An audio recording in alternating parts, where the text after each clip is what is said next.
Welcome to Free Thoughts. I'm Trevor Burrus.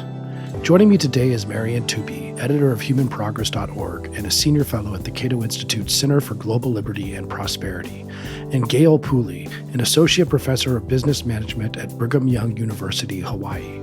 Together, they are the authors of Superabundance, the story of population growth, innovation, and human flourishing on an infinitely bountiful planet. Welcome to Free Thoughts, gentlemen. Thanks for having us. Good to be here. I'd like to start off with a thought experiment that I often enjoy, which is that if you gave someone a time machine, an average person living in, say, 500 BC, let's say they're living in French Gaul or what would become Gaul, and they're an average person, and you give them a time machine and they go forward to the same area, France in 1000 CE. So they go forward 1500 years to the same area of central southern France. How much difference in life would that person have to adjust to that 1500-year time travel span? Not very much. The speed and the scope of technological progress prior to about 1800 was very slow, and appreciation in standards of living was very, very slow indeed. Now, since really the agricultural revolution about 12,000 years ago, there were the occasional efflorescences of prosperity. Occasional times in human history when standards of living may have maybe doubled. Things that come to mind are like Song China, or maybe even Rome of the Antonines in 100 AD, when there was plenty of security. Trade was really humming along the Mediterranean, and life was generally better than when there was warfare and what have you. But the fact remains that you could even take your experiment and compare standards of living of somebody living in, say, Egypt 3000 BC, and then compare them to, a peasant in 500 AD or even 1000 AD, and they wouldn't be that different. And there's an interesting fact there too, which I always think is not often discussed, that even the idea of time travel in the way that we talk about going to the future, especially going to the future and saying things are going to be wildly different in the future, just that we expect them to be different. We expect them to have technologies that we can't even comprehend. Even that idea of thinking about the future as something that will be better and different is itself relatively new and tied to the type of growth you were talking about, Marian. It is tied to the notion of sustained innovation. So people have always innovated. We have innovated or we have invented eyeglasses in, say, 12th century AD. And that was very important, not just for people's welfare, but also their ability to continue to work in their craft. We have gotten hold of fire about 1.7 million years ago. So there were these instances where humans have either invented something or innovated something, but those sorts of innovations have been very sporadic. When economic historians talk about modernity, and by modernity I mean the last 200 to 300 years, they talk about a period of sustained innovation, meaning that our political and economic institutions are set up in such a way that it is possible for people to continuously ping off each other's ideas, to constantly read what research has produced on the other side of the world and then try to improve upon it or try to critique it and show it to be nonsensical. And that kind of thing, this sort of period of sustained innovation, is dependent, as we argue in the book, on a couple of factors. One is that we have simply many more people who are applying their minds to research, right? Bronze Age starts in about 3000 BC. At that time, you only had 14 million people. That's 14 million people living on the entire globe.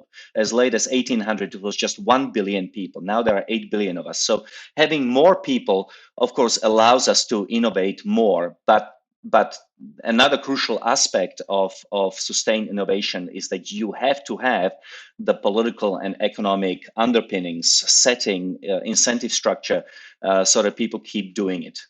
Angus Madison, who is really one of the world's recognized authorities on economic history, in 1999, he writes this article for the Wall Street Journal.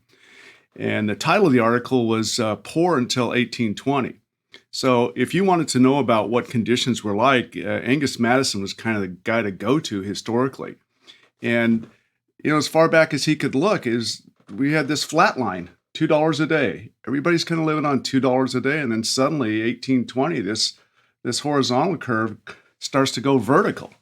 And he attributed it to a number of reasons. I think we go back to, as Marian suggested, how many people were on the planet and how easy was it for people to discover new knowledge and then share that new knowledge.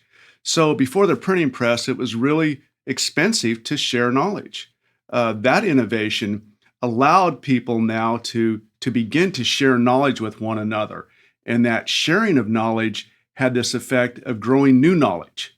So this ability to kind of go, we've got people, they have ideas, and then they can share their ideas. And then the key element in the equation, did you have a political and a cultural system that allowed people to actually act on their ideas, to take that idea and actually do the invention, create the invention? And then did you have a place where you could go and test the value of that invention? Did you have an open market, a free market where other people could vote on whether or not you had created value or not? So we see all of these things that really 200 years ago kind of start. Let me give you one example, which we do discuss in the book. Three different ancient Roman writers talk about the same example of a man who comes to Emperor Tiberius, and he presents him with an unbreakable glass. And the emperor asks him, have you shared this knowledge with anybody else? And when the inventor says that he has not, Tiberius puts him to death because he does not want this particular innovation to really upset the status quo by, for example, making all the very expensively made, say, jugs and cups, which were made of precious metal, useless. Now, two things strike you about this particular example. One is that when an inventor has an idea in the ancient world, he goes to the king or to the emperor. He does not go to the venture capitalist and say, hey, can I sell this idea to you? And the second point is, of course, that innovation is discouraged because, as I said, it upsets the status quo, as opposed to the condition of the marketplace right now, where people with loads of money are constantly on the lookout for a world-changing idea, a new app or a new way of communicating or a new drug. So the ancient world is fundamentally different from our own, where we simply have abandoned this notion that stasis is the natural order of things. Our minds have completely shifted in terms of how we perceive reality, how we react with the outside world. We want to improve it conscientiously, which our ancestors did not. Well, sure. I mean, there are people out there, as Gale said, that make ideas, that invent things, and make the world a better place. But given the 8 billion people that are on this planet, it cannot be the case that all those people are out there inventing something and making everything better. I mean, we know that if you put, if you tripled the population of beaver or elk in some given ecosystem, they're going to crash that ecosystem, and most of them are not going to survive. So I grant that we have innovators, but how can that sustain 8 billion people? Well, first of all, I'd say that elk and beaver don't innovate. They don't really have this capacity to think out into the future and actually look at all of these things around them and come up with new ideas and then share these ideas with one another. So I think that's one error that biologists made, is by studying animals and then applying their results in an animal environment to human beings. I think there was a fundamental error there. Human beings are this species that have this ability to create like no others and then share their creations. In terms of the number of creative people on the creative people on the planet, yeah, we're approaching 8 billion people, but it takes these like one or two really good ideas that can totally change the planet, and we don't know who that person might be. Um, all 8 billion of us are not Steve Jobs, but it doesn't take very many Steve Jobs to be able to have this, to really dent the universe in terms of his effect. So that contribution that an individual can make to the rest of the planet can be phenomenal. So we really trust that we have more people and they're free to innovate. We're going to see ourselves lift one another through this process. Yes, our work does not assume that every single person living on Earth is going to be an innovator. In fact, studies show that a small fraction of humanity innovates. Maybe, well, it's low single digits, somewhere between 3 and 6%, for example. The point that we are making is that if the world is going to have only 300 million people, like the world at the time of Augustus or Jesus Christ, that small fraction is going to be so much smaller than today when you have 8 billion people. So the fraction of the innovators can stay the same, but the larger the population, the more likely you are going to have these new and world-changing ideas. Yeah, one more thing is we go back to 1800, we had 1 billion people on the planet. Today we've got 8 billion, we've got 8 times more people, but not only do we have an increase in the number of people, but life expectancy is also dramatically increased. In addition to that, the time that people have to devote to creative activities is also much greater. So the time that people would take to just earn the money to buy their daily food has dropped dramatically, and that's allowed people to have much more time to pursue these creative activities. So we really see this double effect: a lot more people living a lot longer with a lot more time. So that resource of time to pursue creativity is really grown exponentially last 200 years. But how sustainable is this? I mean, we look around and maybe not in the first world, and maybe because in America we're predating on the developing world or the third world, but like you go to a third world country and it's a lot of people who's just the amount of people there creates a lot of environmental impact. And if they all start consuming at the level of Americans, which would be a huge change in the resource use, it doesn't seem like yes, I can grant your data in your book and say things seem to be getting better, but it seems it could also be a blip based on a short-lived use of resources that are not going to be there for future generations. So it's just not sustainable. And we should care about future generations. Not, they don't currently exist, but we should care whether or not we take everything from the earth and leave nothing for them. Yeah, I would just say we absolutely do care about future generations.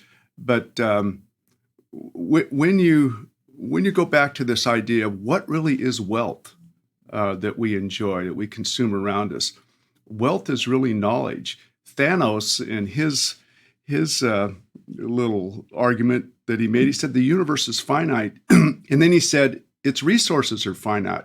Well, the Earth really is finite in terms of the number of atoms. We've kind of got this set number of atoms, but it's not finite in terms of resources, because we convert atoms into valuable resources when we apply knowledge to them.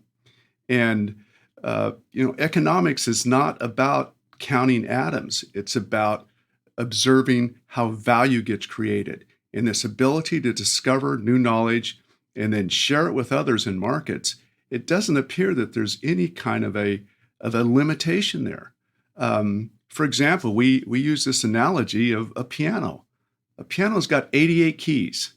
But how many songs can you create with a piano? How many different potential combinations of songs that you could create with a piano? So it's really kind of infinite. And that's I think the shift in our thinking is we've got to move away from counting atoms, because they are fixed, to thinking about how value is created. And that's with knowledge. And knowledge, once again, does not appear to have this kind of limitation. Yeah, Gale likes to say that whereas atoms have obviously a physical limit in terms of how many we have on Earth, knowledge, new ideas are not restrained by physical limits. They are just restrained by the number of people and their ability to express those ideas. In terms of what Gale said about knowledge, Thomas Sowell has a great, fantastic quote when he says that the Stone Age man had exactly the same amount of resources that we have today. The difference between his standard of living and our standard of living is the knowledge which we have brought to the resources that are in existence. The new knowledge which the Stone Age man did not have. Another aspect which people often misunderstand or don't understand at all is that just because we are using something at this particular moment in time which powers our civilization or improves our standards of living, and that has finite quantitude, does not mean that we are going to be using that in the future. A perfect example of this, a good example of it would be that we no longer use whale oil or fat to light candles to read by. Today we are using electricity, which can be generated from anywhere, from sun and wind to gas and nuclear. So that would be one example. But the more recent example that I was thinking about is, as you know, the world is undergoing this change where more and more of our cars are electrically powered cars. And those cars need batteries. Well, currently, the best technology that's available out there is lithium-ion batteries. So, of course, you can just Google articles about what is going to happen to lithium supply. How many years of lithium do we have left? Are there going to be wars over lithium?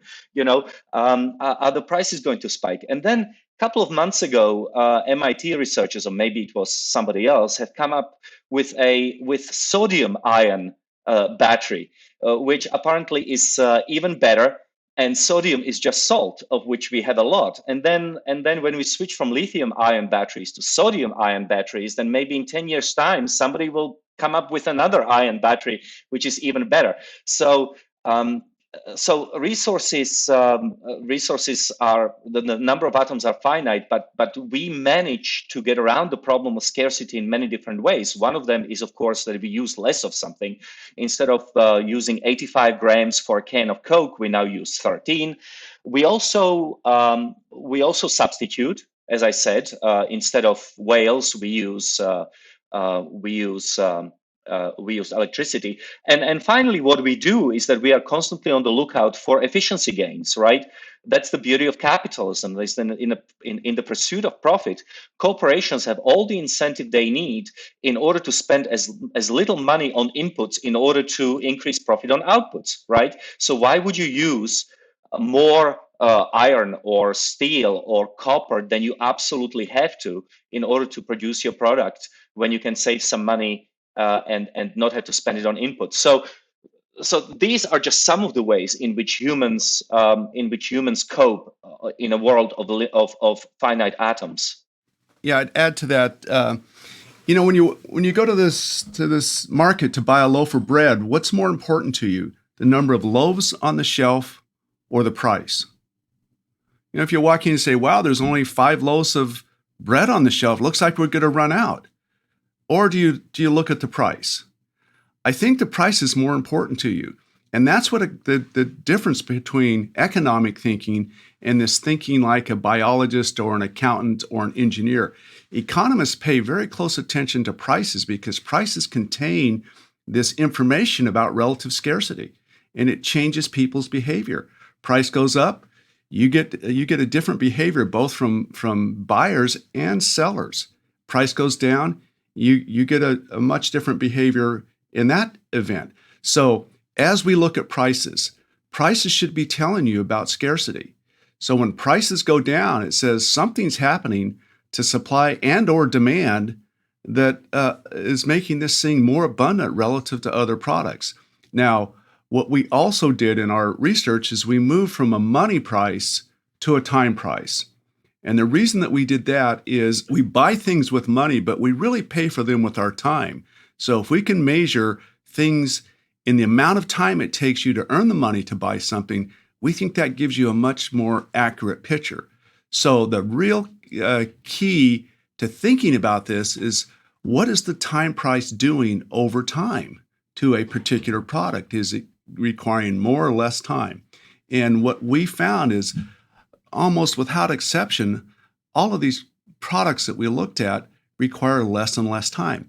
And that the interpretation of that is that this innovation process, this process of adding new knowledge, shows up in the markets in these time prices, these little bits of knowledge that people are discovering and sharing all over the planet. It's kind of like this Hayekian thing where he talks about knowledge being all over the place, and it actually shows up in these products, and we all benefit from that because the time price now falls. Both the price of the product and our incomes go up. Innovation also increases incomes. So if you have an increase in income and a reduction at the price, the money price, occur at the same time, then that time price is going down. And that was our observation. And we think that that framework, that perspective, really is the proper way to look at the world. Yeah, and the reason why we use time prices is because, as Gale said, but it's worth repeating, is that when you look at nominal or real prices, money prices, they don't take into account what is happening to human wages. And time price takes into account the effects of innovation on both prices of goods, but also on the amount of dollars in your wallet. Can you clarify by just giving like a more concrete example of Sure. how you would look at time price? Sure. So, for example, let's say that a bar of Hershey bar costs $1, and you are making $10 an hour. So obviously, you are going to get 10 Hershey bars. Now, let's say that in 20 years' time, a Hershey bar will cost $2. Let's assume the worst case scenario where Hershey bar does not fall in price, but it actually increases from $1 to $2. But your wages in the meantime increase from $10 to $30. So suddenly you're getting 15 Hershey bars, whereas before you could get only 10. Okay, but it's an interesting way of measuring wealth. I'd like to get into whether that actually measures wealth. But to return to the Gale's piano analogy, it's a weird analogy you make in your book because you're talking about something ephemeral, music, and I grant there's an infinite amount of music out there because it's not taking up anything when you make music, but there's definitely not an infinite amount of pianos. And if you lower the time price of piano to like, let's say it takes 10 seconds of work for a human being to buy a piano, to earn enough money to buy a piano, well, then we'll just take all the trees, and then suddenly piano demand goes through the roof. Everyone wants to learn the piano because no longer is it expensive anymore. And maybe we put a chip in our brains so we can learn it easily, take away the difficulty of learning it. So we just take all the trees down and there's no more wood to make pianos anymore. That seems like a better analogy because if we lower the time price, eventually we just consume pianos, chocolate bars. Would you not agree there's a finite amount of chocolate in this world too? It seems like we're playing with ideas versus things, and there is a finite amount of things. There's a word in your title, infinitely abundant, I think, and infinitely seems like you're really stretching there. Well, there's certainly not finality of trees. In fact, we have more trees in North America, and tree coverage is increasing all over the world with two exceptions. One is sub-Saharan Africa, where it is declining marginally by very little. It's almost stabilized. And tree coverage is still declining in Latin America. Everywhere else, it's increasing because, of course, we can regrow trees, which we've been very good at doing, for example. But the example that Gale uses about infinite number of songs is that they are really equivalent to infinite number of ideas which can be produced by the human mind. And Paul Romer had this very interesting example. And he says, well, you have your periodic table, which has 100 elements in it. In order to create a 2-element compound, something like bronze, which is constituted of copper and tin, you need up to 10,000 calculations. Okay, so you need a lot of people making those calculations in order to come up with bronze. Once you get to 4-element compounds, you need 94 million calculations. And once you start playing with 10-element compounds, the possibilities or the number of calculations are higher than the number of seconds since the Big Bang. So that gives you a sense that there is no way that the human race has had enough people and enough time on this earth to but scratch the possibility horizon of the number of ideas that are still to be discovered. Yeah, I would go back to this piano example, and you talk about trees. If we start cutting down all the trees, what's going to happen to the price of trees?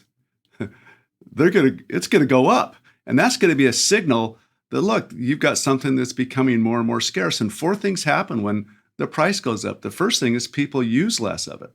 The second thing is that suppliers try to find more of it. They try to make more of it, to find more of it. Suppliers also look for substitutes.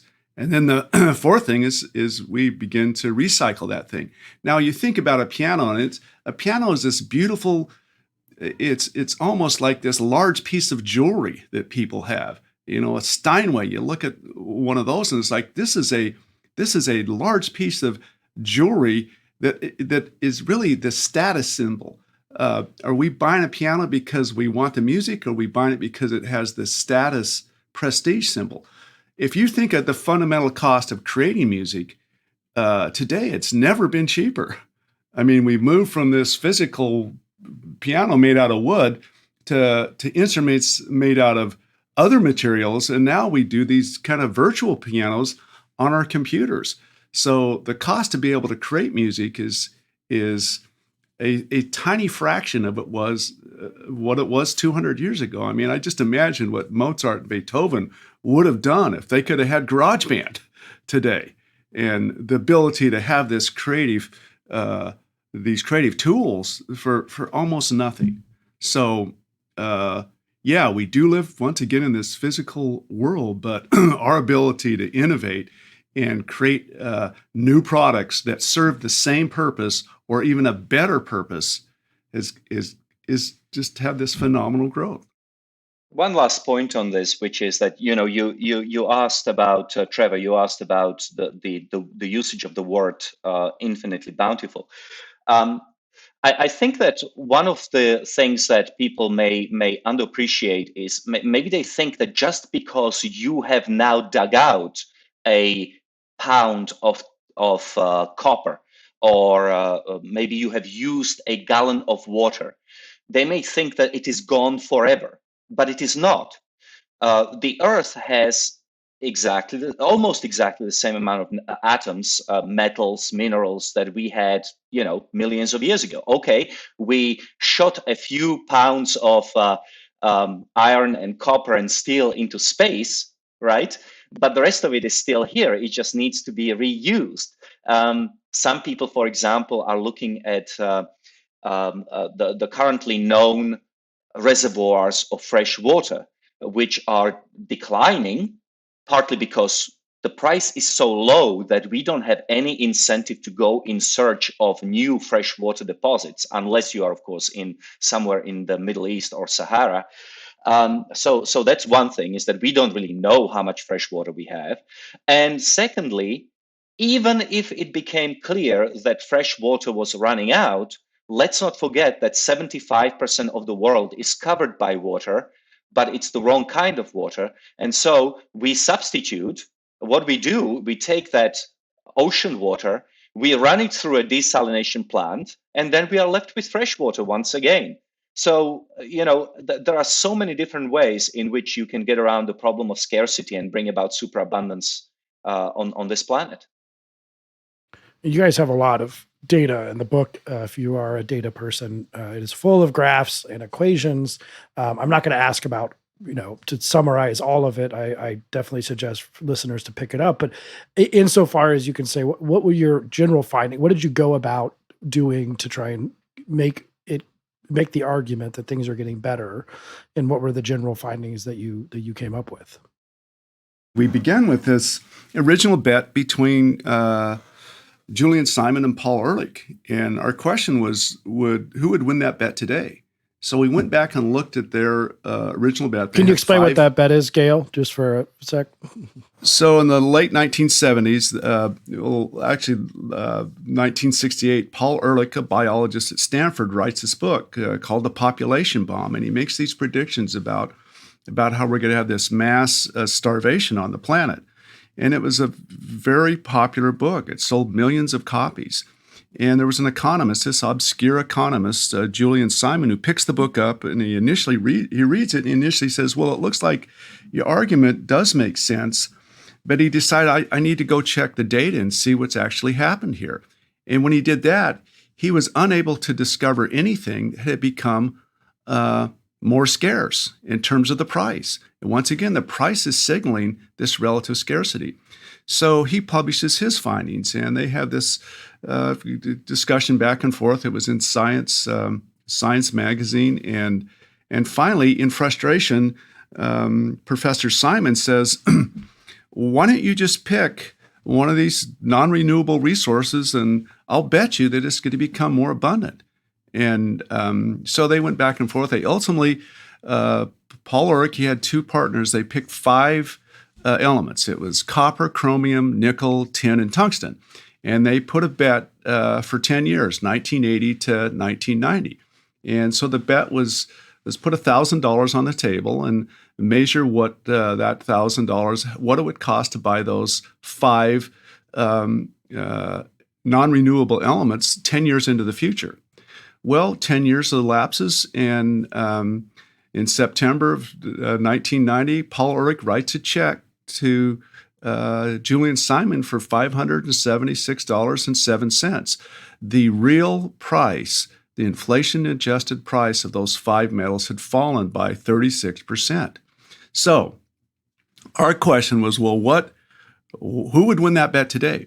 So one of the critiques, a couple of the critiques was you were really lucky. It was only 10 years.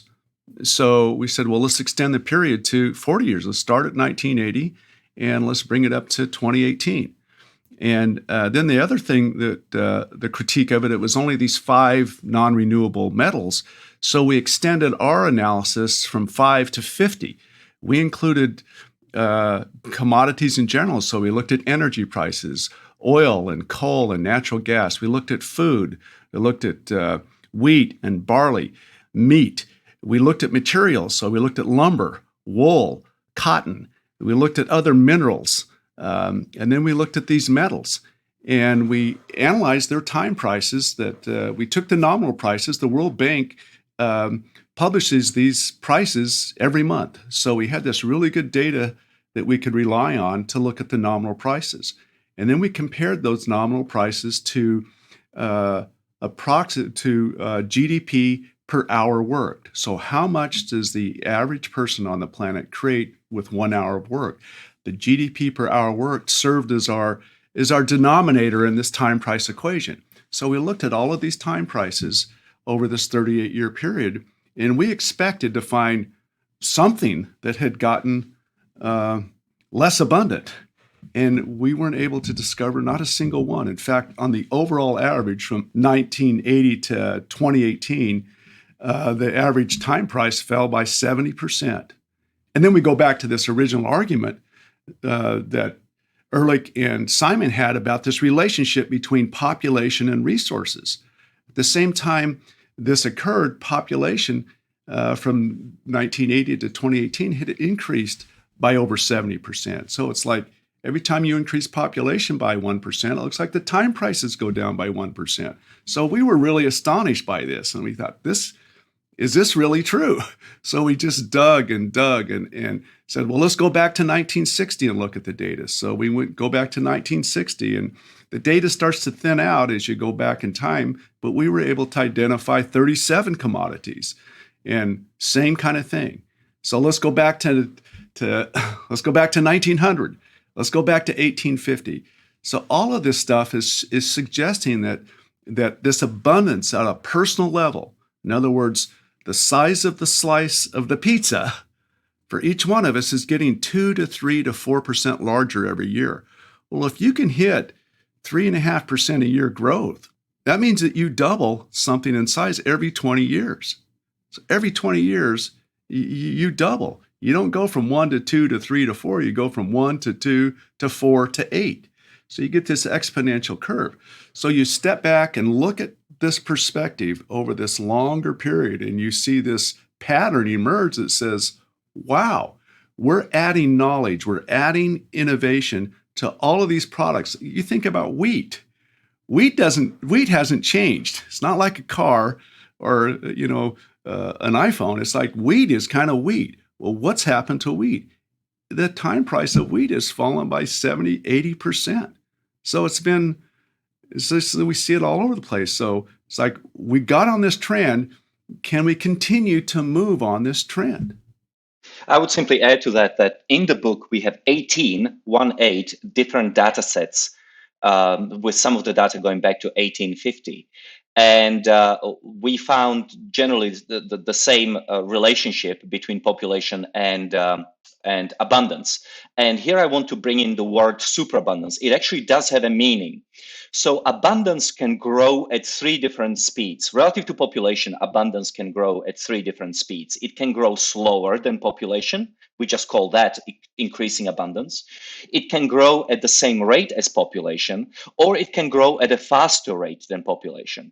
In all 18 data sets, we found that personal abundance is increasing at a faster rate than population.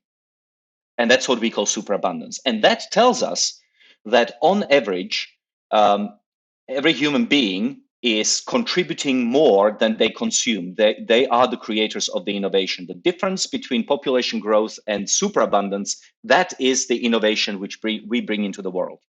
So the other thing that we did is we looked at this personal abundance. How much is each person's slice changing over time? But then you also have to consider how many slices there are. And the size, I like to think about the size of the slice and then the size of the pizza. So everybody's slice is getting larger, but we're actually adding more people to the planet, so we're getting more slices. So we get this boom, boom effect. It gets larger in 2 dimensions. Personal abundance is increasing and population is increasing. So if we compare 1980 to 2018, we see this increase of about 500% increase in this global level of population. The size of the pie on a global level is increased by over 500%. So that's the way that we look at it. We think that that's the proper way to think about how to measure how much stuff we have. It's not counting up the number of barrels of oil and saying, well, we've got this, we got 5 loaves of bread and we consume 1 loaf a day, so we've only got 5 days left of bread. No, it's that bread continues to show up at the market. And these products and services will continue to show up in the market depending on the price. Are the prices for some of these goods, are they correct to the point that we can be confident? And I mean particular about externalities. So you grow wheat, you grow it with artificial fertilizer that runs off into water that causes, genetic abnormalities and other sicknesses in different people. Obviously, oil, the burning of fossil fuels, has large externalities in terms of global warming that could come back and be the kind of comeuppance of our abundance for so many generations. There's the price for many of these, and that doesn't even include subsidies and other distortions from government over the years about whether or not the price is actually factoring in the environmental impact or the shortages. If we don't know how much something is it priced too low? And so the future generations won't have it. So how do we have confidence in the prices?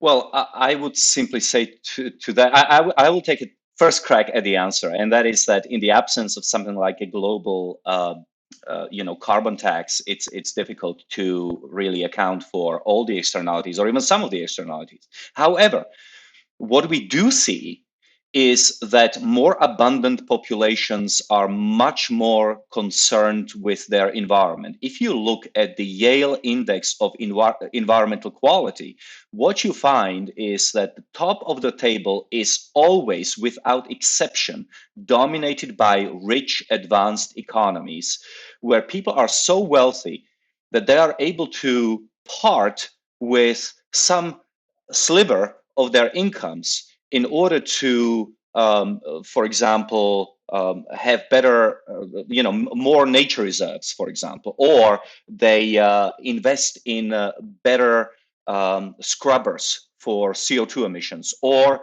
they are able to switch to nuclear energy, or they are able to invest more in clean rivers and protection of animals. So really, as far as I can tell, if you are concerned about environmental quality, you should try to get as rich as quickly as possible. And the alternatives, we also have the alternatives. We know what happens when you have an economic catastrophe, like, for example, recently in Venezuela. When you have a massive decline in GDP per capita, what happens is, of course, is that you have much less money in order to invest in environmental protection or wildlife protection. The first thing that happened when Venezuela had hyperinflation is that it slaughtered the animals in the zoo and they ate them. Similar thing happened in Zimbabwe. I was there in 2008 when they had hyperinflation. Hyperinflation in Zimbabwe was the second highest in world history. It hit 90 sextillion%. And of course, money lost all of their meaning. These people were so desperately poor that they were slaughtering giraffes and rhinoceroses and elephants left and right in order to sell their husks and eat their meat.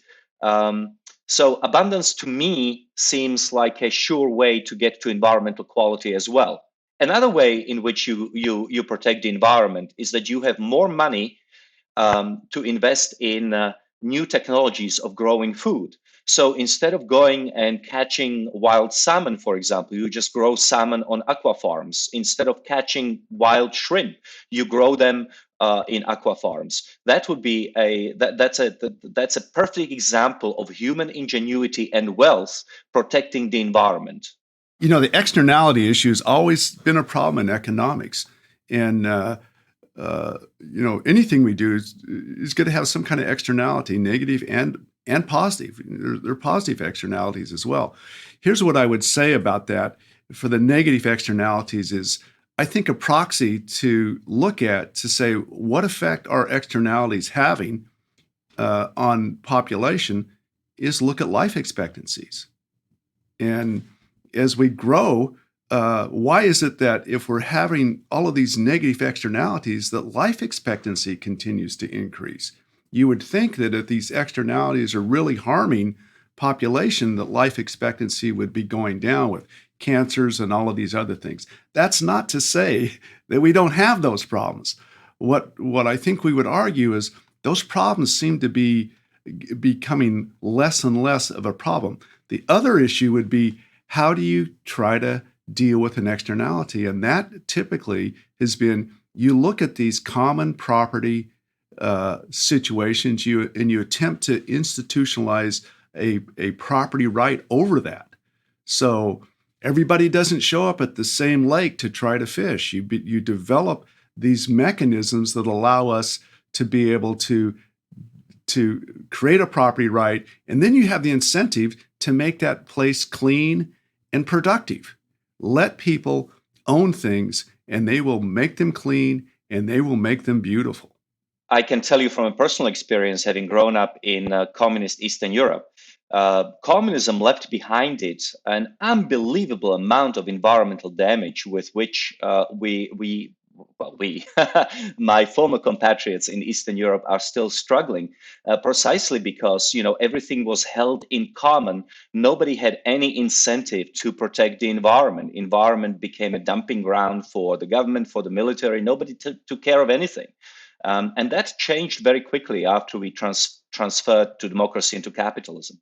I always think about when you see a place that's dirty, it's probably because nobody owns it. Find me a place that's dirty, that someone really owns it, and you got to say, well, what's the deal? Because you just don't find those places. I also want to mention that, of course, once again, human ingenuity can help us to get around the problem of polluting of the planet, not just in the ways that I have already described, but for example, there are thousands of scientists working on new crops, GMO crops, that will require less water, less pesticide, and less fertilizer. Right? If you can produce wheat and corn that basically doesn't need these chemicals and doesn't need industrial produced fertilizer, then you can also prevent the outflow of these chemicals into rivers and eventually into oceans. But who is going to have access to that technology, provided that we can develop it? Well, we are already developing it, but provided that it is implemented on a large scale. First of all, it's going to be the rich farmers in the West who have the capital to do that. And it's going to take some time before it filters down to sub-Saharan Africa and Latin America. Whereas if these two places were rich, people could be buying into GMO crops immediately. Here in Hawaii, we've got, where I live, we've got all these shrimp trucks, places that sell shrimp, all around the island. It's like, shrimp is not native to Hawaii. What's the deal?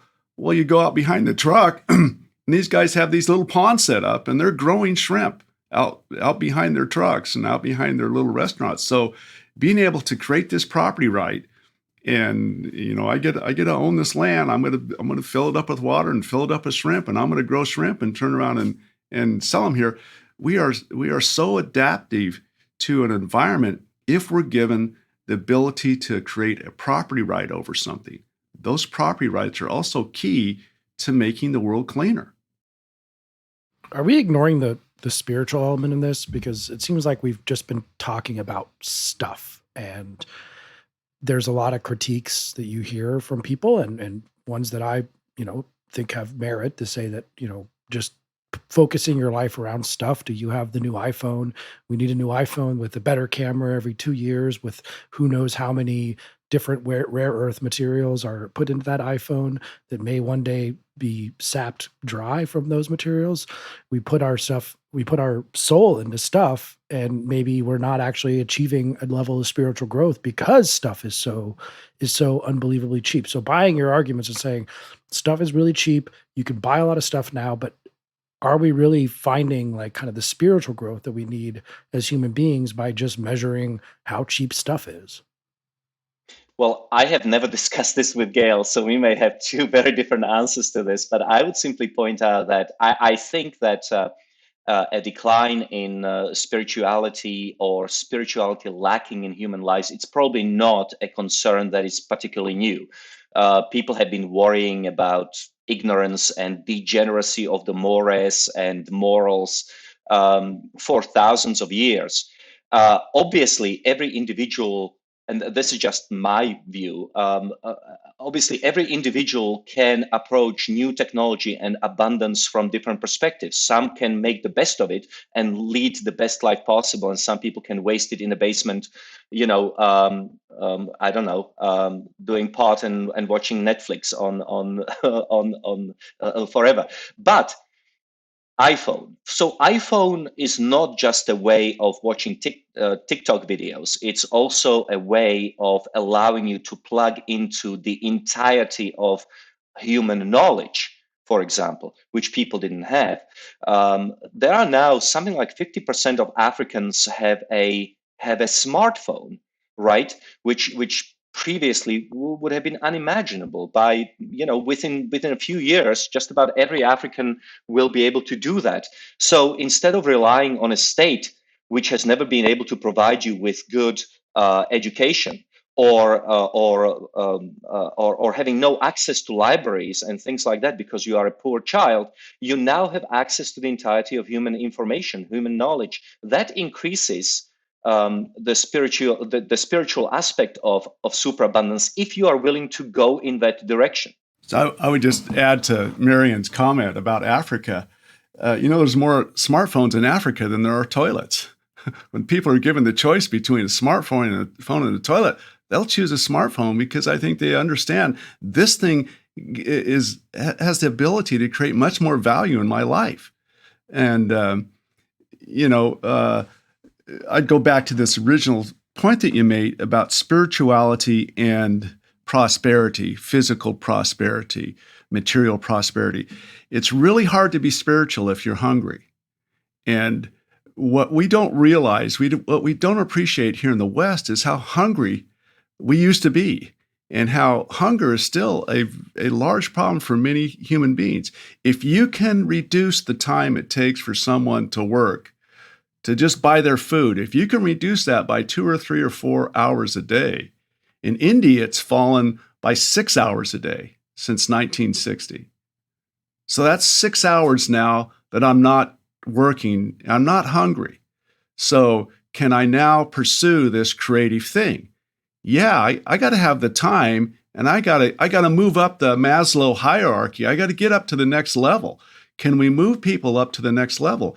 If we're innovating at this basic commodity level, what it suggests is people are not as hungry as they used to be, and now they have this time to pursue these things. And it's true. I might be pursuing my video game in the basement, but there's another guy down the street that's trying to code up this new app that's going to create this thing that's going to be phenomenal, or write this song, or combine these elements in a new way that's going to make transparent aluminum. I think they actually have done that. But I hope your listeners appreciate that. Look, we're lifting people from the bottom at this phenomenal rate. And those people now can contribute. They can contribute with their ideas and their work that the rest of us get to benefit, because that contribution comes in the form of knowledge. And knowledge, as Romer makes clear to us, has this feature that I can share it and I don't lose it. So instead of being competitors, we're now collaborators in this pursuit of knowledge that all of us get to share and benefit from. So all of us have this ability to lift one another with these little bits and pieces that we can discover and create and share. Not to beat this particular subject to death, but I like Wagner, and Wagner built an opera house in Bayreuth in Bavaria in the late 19th century, so that his operas could be shown there. And if you were a very, very wealthy European, maybe top 1%, maybe you could think about going to Bayreuth once in your life in order to listen to Wagner's Ring. I have the entire Ring, which is 14 hours of music on streaming or on disc, that I have bought for less than $100, and now I can listen to anytime I please. That's modernity. That's prosperity. It makes something that used to be pure luxury, the very definition of luxury, within the grasp of anybody on a minimum wage, really. I mean, if you are making $15 an hour, it takes you, 7 hours to buy the entire Ring cycle? Just one example of how much more abundant we are.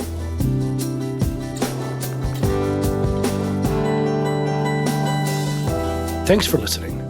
If you enjoy Free Thoughts, make sure to rate and review us in Apple Podcasts or in your favorite podcast app.